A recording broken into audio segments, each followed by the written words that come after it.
Yeah, I thought, first of all, I got just a ton of respect for their team, and I think when they get Avery back, and it sucks that a kid from who's had just a great career there and who's an awesome player, that the game went like that for him. So hopefully he's fine and is able to get back with them soon. But I got a lot of respect for them. I think they got a chance in the Ivy this year to be one of the better teams, to be fighting at the top of the league. They got an excellent coach, not just a young coach, but they got an excellent coach that's going to be a great coach in this game for a long time. So just watching the film and how they go about their business was very impressive. And again, just with Thompson, and Bedry and Brown and Nolan, and then obviously Franklin, is a super talented freshman, and front court depth. I just thought it was going to be a tough game. I wasn't expecting us to be able to do what we did in the first half, to get that level of separation. It felt like we, I wouldn't even say it was a slow start. I just thought that, we missed some shots and, made a couple of mistakes on defense, but I thought the first 22, 25 minutes of the game were an extension of the last game. I thought we showed a level of dominance and defense, and 15 assists, 2 turnovers in the first half with suffocating defense. I thought it was awesome. Second half, human nature kicked in, and Columbia. They got a lot of pride and they're well coached and they got tough kids and they're good players. And they didn't want to get they didn't want to get 40-pieced in here today. They fought their ass off. So credit them. And then human nature, kind of reared its ugly head for us, and we didn't play a clean second half. So gives me enough things in the second half to be disappointed about. Missed a bunch of free throws and a bunch of things at the rim. And fouled a lot. And started getting driven. Yeah. What was I going to ask? Totally I threw you off by that last part. Yeah, you did. Yeah, can you just, write that off to human nature in that second half, or is it, like you said, it's going to be something you'll harp on for the next few days? Yeah,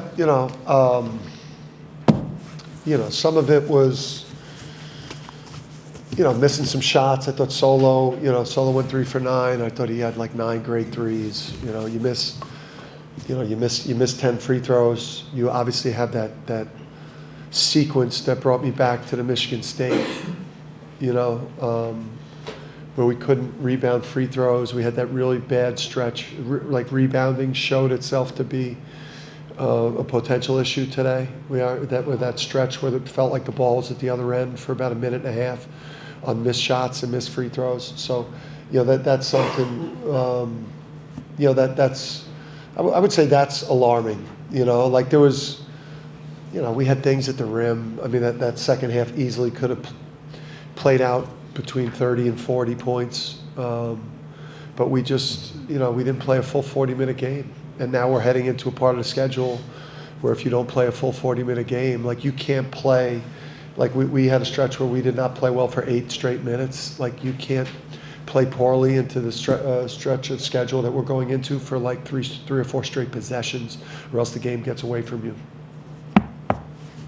Dan, setting up perfectly with the next segment of the schedule. When you look ahead, what kind of a challenge and opportunity do you see? And based on what you've seen from your own team, how well equipped are you guys to make the most of it? Yeah, I think. Listen, this time of year, I think people are challenging themselves in these non-conference games, and it's a good barometer for where you're at. I think you have a pretty good sense of where you're vulnerable, but it's really going to expose vulnerabilities, especially when you go into the deep water now with with BYU and whoever's coming up after that, because I have no idea who we play after that game. And you just focus on a one game at a time mentality. I think the team, when you watch clips of BYU and AJ and Saunders, they got one of the best point guards in the country. I mean, when you see that quality on film, I mean, you get scared straight. things that worked the first 3 games won't work. But it's fun. We're excited to get a chance to go play in Boston this weekend versus one of the best teams in the country. So it should be fun. Coach, 9 assists, 6 rebounds from Silas. That kind of notes you want to see have been moving forward. Yeah, I like what he's saying. There's a lot of things that he's saying.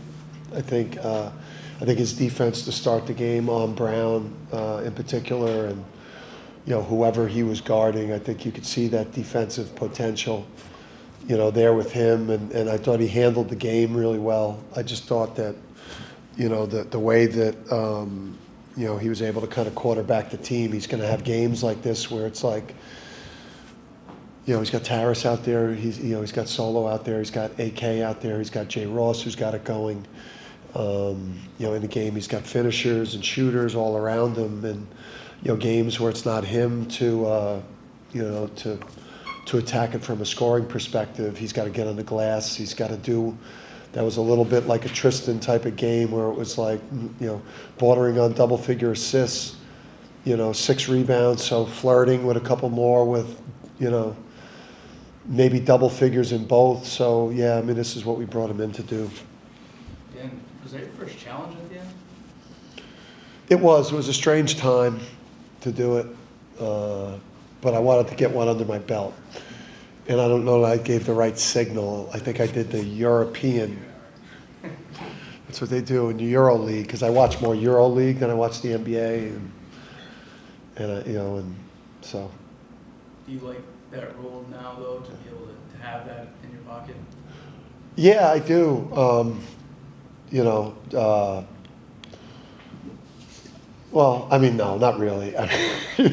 We don't want anything else to have to think about, like turning around and looking at the video people, because you're not even sure what.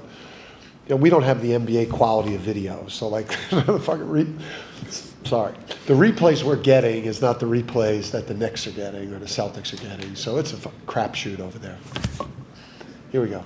I was wondering, could you talk about what you saw from Terrace in comparison with his first half and the second half? Because it seemed like he was much more physical in the second half and really did a really good job of drawing fouls and getting to the free throw line at a high level. Yeah, he's added a minutes restriction.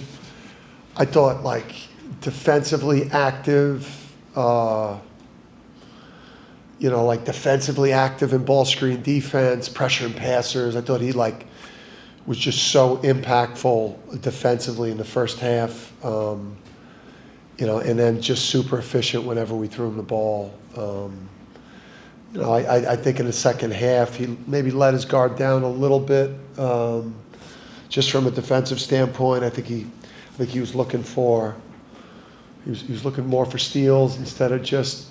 I think what you got to do defensively is you try to pressure the opponent into making mistakes with the ball, and you steal mistakes. You don't try to steal the ball from the guy you're guarding. You pressure the opponent, and you wait for reverse passes on the inside shoulder, or you see a handler under duress, and I thought we tried to just start stealing the ball and not stealing mistakes in the second half. That's why our defense got worse.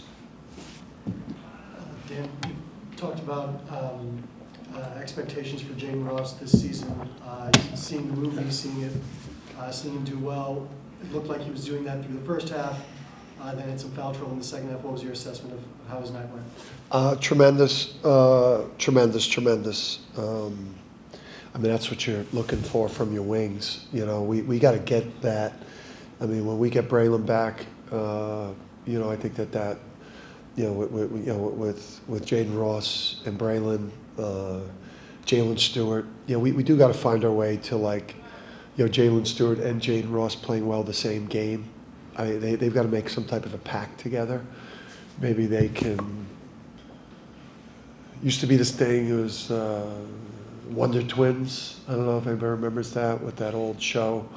I don't know if it was a guy and a girl, or was it 2 guys? Wonder Twin times brothers. They were brother and sister. Okay, so they're both guys, so it can't be that. But I think the overall point I'm trying to make is that we need those guys to both play well the same game. And Jalen Stewart was really good the other night, and he wasn't good tonight. He just wasn't sharp. And then Jay Ross. We'll be a great team when like everyone shows up every night.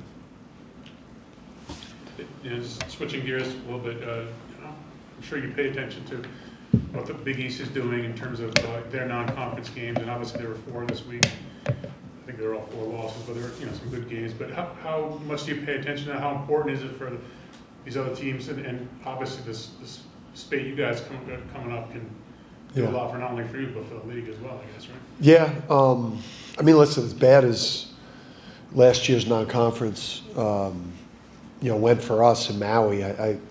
You guys could, if you go back, you guys could do the research on what our net was going into league, because we were able to recover and beat Baylor and beat Gonzaga neutral and win at Texas. So I could, and didn't lose any bye games. So I don't know if it was 8, 10, 12, but it was somewhere in that neighborhood. So even though I think we've had a couple of losses in the league early in some big non-conference games, you don't got to win all of them. You got to take care of the bye games. You can't piss those away, and then you just got to win enough of these battles. We all got to do our part, because again, I think you don't got to be perfect, but what we don't want to do to each other once we get into league play is what happened last year, where it just becomes a quad 3 and a quad 4, and you don't get many quad 1s, and you just end up really screwing the league. But that's why you root so hard for each other. I mean, we were following the St. John's, Alabama score as our practice was starting, and people were jumping up and down, and the Providence game. I mean, like you support each other in the non-conference, and then when you play each other, obviously it's bad blood. Dan, after the New Haven game, you talked about the assist to basket ratio needed to improve. It's really picked up the last couple of games. What do you think the difference has been? Just the approach, and listen, New Haven, that they had a day, and we were probably as bad as we could be on both ends of the court. But I just think that you get better as the season goes on. You get a wake-up call like that.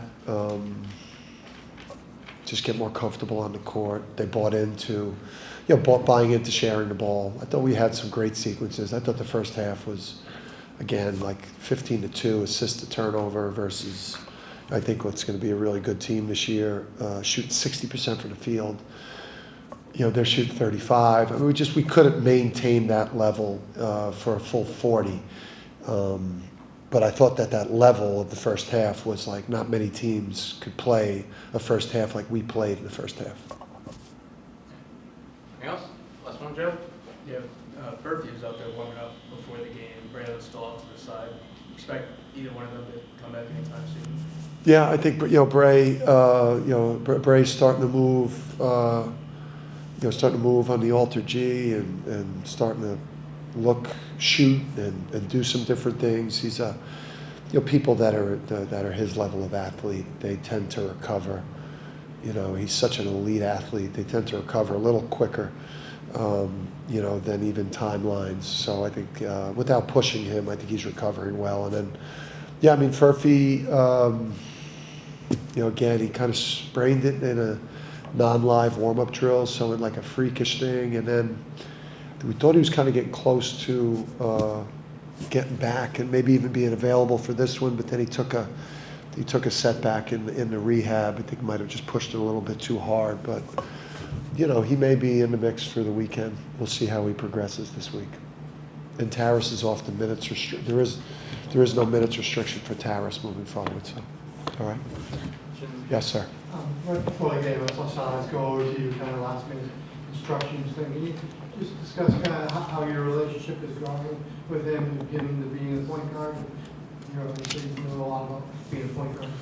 Yeah, I mean, we're trying to grow out of that part of the, our relationship will grow throughout the year and throughout his career like it did with Tristan. We're in the stage of me being on his ass right now about everything, literally every possession, every decision, everything that comes out, everything he says, everything he does, his facial expressions, his body language, his decision making.